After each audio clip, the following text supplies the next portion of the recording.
note cards.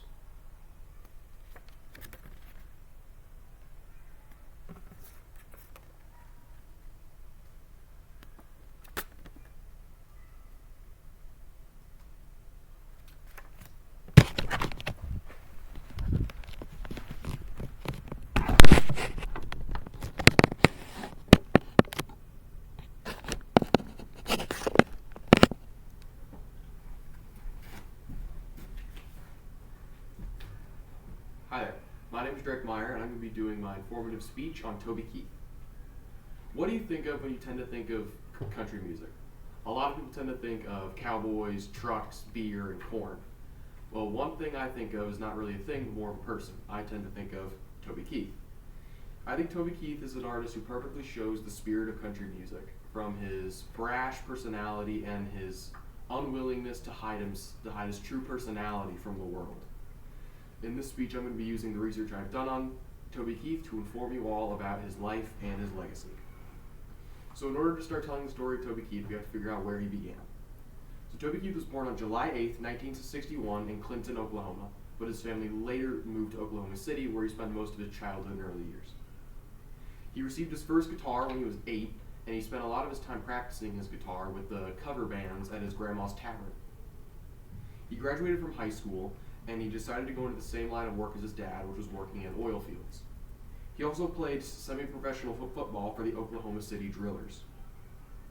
When he was 20, he joined his first band, which was the Easy Money Band, where they performed cover music of rock and country songs. In this band is kind of where Toby began to see the first bits of stardom. They recorded their first song, which was Does That Blue Moon Ever Shine on You? And he frequently went to Nashville and dropped off the demo tape to record labels there. But that is not actually what led to their big break. It was actually one of their fans, who was a flight attendant, and this flight attendant gave a copy of the demo tape to Harold Shedd, who was the head of the Mercury Records record label.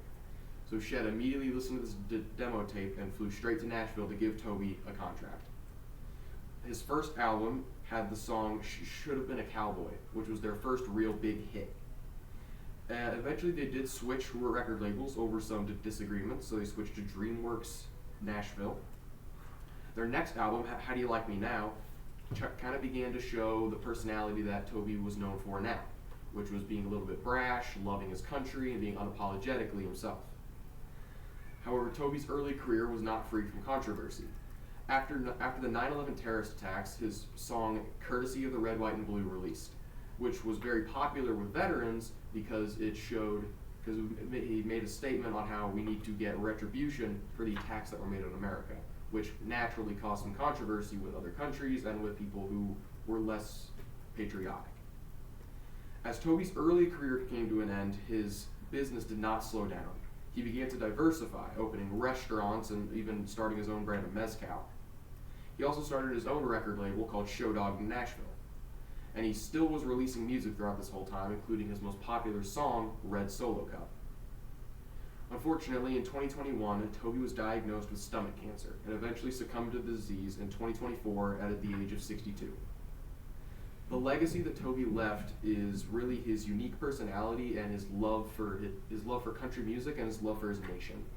A lot of the things that he talked about in his songs are still talked about in most country songs nowadays. So in conclusion, I think Toby was a prolific artist who majorly affected not only country music, but the entire music industry as a whole.